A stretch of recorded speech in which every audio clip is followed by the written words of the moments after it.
இங்கே கூடியிருக்கும் என் குடும்பத்தை சேர்ந்தவர்களே, மேடையில் அமர்ந்திருக்கும் பெரியவர்களுக்கும் இயக்குனர் அவர்களுக்கும் மேலுள்ள நடிகர்களுக்கும் தொழில்நுட்ப கலைஞர்களுக்கும் பத்திரிகையாளர் அன்பர்களுக்கும் என்னை ஞாபகப்படுத்தி கொண்டிருக்கிற யூடியூப்பை சேர்ந்த அன்பு சகோதரர்களுக்கும் மேலும் உள்ள அத்தனை நல்ல உள்ளங்களுக்கும் இந்த இடத்தை அளித்திருக்கும் நிர்வாகத்திற்கும் என்னுடைய வணக்கங்களை சொல்லி, நான் சொன்னேன் அவர்கிட்ட, ஏன்னா சீக்கிரமாக நான் பேசணுங்க, நான் போனதான் ஏன்னா இப்போ டேப்லெட்லாம் சாப்பிட்டு படுத்தா தான் படுக்க முடியும் என்னால். எனக்கு 2 கால்லையுமே ஆப்ரேஷன் ஆகி நான் 2 வருஷம் பெட்டில் இருந்தேன். அப்புறமா இப்போ தான் நடக்க வந்துட்டேன்னு வச்சுங்க. இது வேற சொல்லிட்டா உடனே சினிமாவில் ஒன்று அவ்வளோதானே அவரால் நடக்க முடியாது போதுன்னு சொல்லுவோம். அதெல்லாம் நடக்கிறேன். ஏன்னா சினிமாக்காரன் மட்டும் தூங்கும் போது கூட கால் ஆடிக்கிட்டே தூங்கணும். அப்படி இல்லைன்னா போயிட்டோன்னு நினச்சி வேற ஆளை போட்டுருவாங்க. அது மாதிரி சினிமா. அது இப்போ இருக்கிற சினிமா ரொம்ப நட்போட எல்லாருமே, நாங்களும் இருந்தோம் நட்போட தான் இருந்தோம். பட் இங்கே ஒரு குடும்பமாக ரொம்ப நேசிச்சு எல்லாரும் பேரையும் தனித்தனியாக தெரியுது, எல்லார் பேரையும் தெரியுது. ரொம்ப ஒரு பார்க்கறதுக்கே நமக்கு ஒரு சந்தோஷமா இருக்கு. என்னை கூப்பிடும் போது, ஏன்டா என்ன கூப்பிடுறீங்க, இதை பேசணுமா, அதுக்காக கூப்பிடுறீங்களான்னு கேட்டேன். இல்லைன்னா நீங்கள் நடிச்சிருக்கீங்க இதுலன்னு சொன்னாங்க. மறந்து போச்சு. இது பார்த்தா ஏதோ ஒரு 2 நாள் ஒர்க் பண்ணேன்னு நினைக்கிறேன், ஐ டோன்ட் நோ. பட் இந்த டைரக்டர் ஏன் நான் பாராட்டுறேன்னா, ஜான் பிள்ளையா இருந்தாலும் ஆண் பிள்ளையாக இருக்கிறார். ரொம்ப ஆளு சைஸ் தான் அப்படி. அதே மாதிரி தம்பிதுரை எப்பவுமே நான் பேசுவேன், இந்த படத்தில் ஏதோ அவர் தானே ப்ரொடியூசர், அவர் பேர் ஏன் வரல, ஏதோ ஒரு ஒய்ஃப் பேரை போட்டிருக்காங்க போலன்னு நினச்சிட்டு இருந்தேன். பார்த்தா படத்தில் கேரக்டருக்கு பேரே தம்பிதுரை. என் பேர் போடுறது இல்லை, எழுதுறது இல்லை, அப்போ கேரக்டர் பேரை வச்சிடுறோமா. இப்போ தம்பிதுரைன்னு ஒழிச்சுக்கிட்டே இருக்கும். ரொம்ப ஒரு நல்ல குரூப். பெரிய எல்லாருமே பத்திரிகையாளர்கள் எல்லாருமே சப்போர்ட் பண்ணணும் டு திஸ் குரூப். ஏன்னா இது மாதிரி படங்கள் வெற்றி அடைய இப்போதான் ஒரு நல்ல பெரிய வாய்ப்பு வந்திருக்கு எல்லாருக்கும். நான் முதல்ல தம்பிக்கிட்ட கேட்டேன், ஐ திங்க் சரத் கிட்ட கேட்டேன், இதில் ஏதாவது பேய் இருக்காடான்னு. இல்லைண்ணா, பேயெல்லாம் கிடையாது. ஆனால் ஒன்று இருக்கு, வெட்டுக்குத்து இருக்கு. ஏதோ ஒன்று இருக்கணும், இல்லை ஏதோ ஒன்று இருக்கணும், வெட்டு குத்தாவது இருக்கணும், ரத்தம் இருக்கணும். ஆனானப்பட்டு எங்கள் ரஜினி சாருக்கு வெறும் ரத்தமாக இருக்கு படத்தில், இல்லை அவரே ரத்தத்தை நம்பி எடுக்கும்போது நம்மெல்லாம் என்ன சாதாரணமான ஸ்டார்டிங்லேருந்தே ரத்தத்தை காமிக்கலாம், தப்பே கிடையாது. ரொம்ப நல்ல இந்த படம் வந்திருக்கும்னு ஒரு எதிர்பார்ப்பு இருக்குது. டெஃபினட்டாக தேட்டரில் பார்க்குறதுக்கு இன்னும் பிரமாதமாக இருக்கும். இங்கே இருக்கிற பத்திரிகையாளர் நண்பர்களுக்கு சொல்கிறேன், தயவுசெய்து இதை தேட்டரில் பார்க்க சொல்லுங்கள் ஜனங்களை. ஏன்னா இந்த இப்போ ஓடிடி பிளாட்ஃபார்ம் அது என்னென்னமோ சொல்கிறாங்க, இங்கிலீஷில் சொல்கிறாங்க. இதில் ஆனால் ஒரு பாட்டு அப்படி தான் பார்த்தேன். ஒரு பாட்டு ஆங்கிலத்திலேயே பாடியிருக்காங்க, எனக்கு புரியல யார் பாடியிருக்காங்க. அதுவும் நீங்கள் தான் பண்ணீங்களா? அது ஆங்கிலத்திலே பாடுறாங்க, அந்தளவுக்கு வந்துருச்சு இப்போ. ஸோ என்னடா டைட்டில் மட்டும் இவ்வளோ அசிங்கமாக வைக்கிறாங்களே படத்துலன்னு நான் யோசித்தேன். பார்த்தா பாட்டு ஆங்கிலத்தில் பேசியிருக்காங்க. ஸோ இனிமேல் நம்ம இம்ப்ரூவ்டு, அதாவது இந்தியாவுக்குள்ளே ரிலீஸ் ஆகலன்னா கூட பரவாயில்ல, வெளியே போய் ரிலீஸ் ஆனாலும் இங்கிலீஷ் புரியும்ல எல்லாருக்கும். அதனால என்னமோ தெரியல இங்கிலீஷில் பாட வச்சுருக்காங்க. I am not against English. I studied in Anglo Indian school.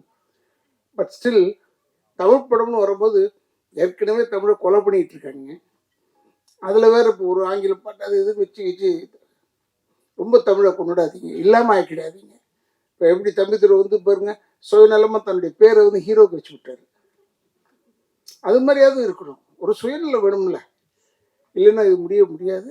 டெஃபினட்டாக இது பெரிய வெற்றியாகும். ஐ திங்க் 12th ரிலீஸ் நினைக்கிறேன் இந்த படம், இல்லை ஏதோ ஒன்று தேட்டர் எப்போ கிடைக்கும் போது போங்க, கீழே போயிடும்.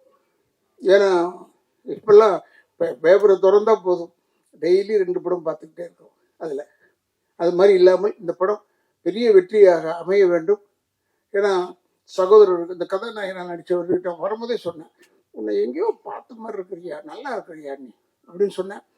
இந்த படத்தில் ஒரு நல்ல ஒரு கதாநாயகன் பண்ணியிருக்காரு. அவரெல்லாம் டெஃபினட்டாக பெரிய அளவில் வளர வேண்டும். இப்போ தீனாக்கு போய் இதை சொல்லக்கூடாது, தீனா நீ வளரணும், நல்லா வளர்ந்துட்டான் இப்போ, இல்லை நல்லா நல்லா ஆயிட்டான். முதல்ல அவன் முகத்தை பார்த்த உடனே நினச்சேன் இது நல்ல படம், இது வந்து வெறும் குத்து கொலையாக தான் இருக்கும், ஏன்னா இவன் நடிக்கிறான் இதில் அப்படின்னு யோசனை பண்ணிட்டு இருந்தேன். அதே மாதிரி வந்துருச்சு. மீதியில் என்ன பற்றி சொல்லுவாங்க, நான் நடிச்சேன்னா வில்லன் இருக்காரு, அவர் குடும்பத்தை கெடுப்பார் அப்படின்னு சொல்லுவாங்க. ஆனால் இப்போ இவரை பற்றி குடும்பத்தெல்லாம் கெடுக்கிறது இல்லை, குடும்பத்தை கொலை பண்ணிடுவார், அவ்வளோதான். இதான் வித்தியாசம் எனக்கு எங்களுக்கு வந்து. பட் ஸ்டில் இவர் கூட இப்போ வில்லனை பண்ணியிருக்காரு. அவர் உண்மையிலே எனக்கு ரொம்ப பிடிக்கும்.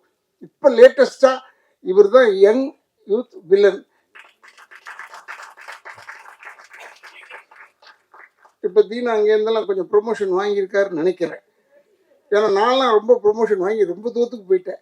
நான்லாம் இப்போ ஆர்டர் பண்ணுறதோட சரி, இப்போ அவ்வளோ கொலை பண்ணு, இந்த குடும்பத்தை கெடு அப்படின்னு ஆகிட்டேன். ஏன்னா நம்மளால முடியல. இன்னும் கொஞ்சம் தீனா இருக்கார் போல இருக்கு, இன்னும் கொஞ்சம் போய் அவரே போய் கொள்கிற அளவில் இருக்காருன்னு நினைக்கிறேன். But any I really appreciate. நம்ம ஏன்னா சில பேர் முகத்தை பார்க்கும்போது நல்ல இடத்துக்கு கூப்பிட மாட்டாங்க பொதுவாகவே.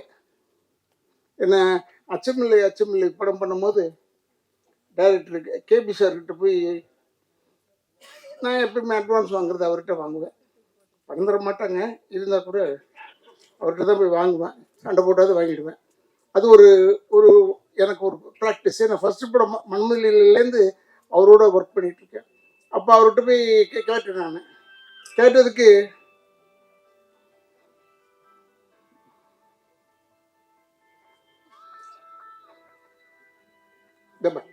யோசிக்கப்பா ஏதாவது தொல்லை, செல் அரிச்சிருது நம்மளை ரொம்ப. அப்போ பாலச்சந்திர சார்கிட்ட போய் தான் எப்போயும் ஃபர்ஸ்ட் படம் வாங்குறது எனக்கு. அது ஒரு பழக்கம், அவர் இருக்கிற வரைக்கும் அப்படி தான் இருந்தேன். அப்போ நான் எதுக்கு சொல்ல வந்தேன்னா, இவங்க எல்லாருமே சேர்ந்தாலும் சரி அந்த படத்தை பற்றி ஆகா ஓஹோ ஓஹோன்னு சொல்லுவோம். இந்த படத்தை இப்போவே ட்ரெய்லரில் பார்த்தாலே ஆகா ஓஹோன்னு சொல்லும் மாதிரி தான் இருக்கு. ஆனால் நிச்சயமாக இந்த படம் நன்றாக ஓட வேண்டும். தமிழ் மக்கள் தயவுசெய்து தேட்டரில் வந்து இந்த படத்தை பாருங்கள். இந்த ஓடிடியில் போடுறான், அதெல்லாம் போடுறான், இதில் போடுறான், அதெல்லாம் அவங்க எவ்வளோ சிரமப்பட்டு விற்று வரணும் தெரியுமா? அதுக்கு தயவுசெய்து அவங்களுடைய சிக்கலை வந்து நீங்களும் அந்த சிக்கலை எடுத்து தமிழ் வாழ வேண்டும் என்றால் இந்த மாதிரி தமிழ் படங்கள்லாம் நீங்கள் வந்து பார்க்க வேண்டும். தேட்டரில் வந்து பார்த்தீங்கன்னா போதும், அதுவாக ஓடிடும். இதை போய் பார்த்தா பெரிய படம்லாம் போய் பார்த்தேன் நான். ஒரு படம் போய் பார்த்தா மொத்தம் ஒரு 100 பேர் இருக்காங்க. 5000 பேர் உட்கார வேண்டிய இடத்துல 100 பேர் இருந்தால் எனக்கு பயம் வருமோ வராதா? ஐயோ நம்ம மட்டும் தனியாக உட்காந்துருக்குமே இந்த பக்கம் நினச்சேன். அப்படிலாம் இல்லாமல் நீங்கள் இந்த படத்தை வந்து தேட்டரில் வந்து பாருங்கள், பெரிய வெற்றி அடைய வேண்டும் என்று எல்லாரையுமே வாழ்த்துறேன். எனக்கு பேர் வந்து ஒருவேளை உதட்டளவில் மறந்திருக்கலாம், உள்ளத்தளவில் மறக்கவில்லை என்று சொல்லி விடைபெறுகிறேன். நன்றி, வணக்கம்.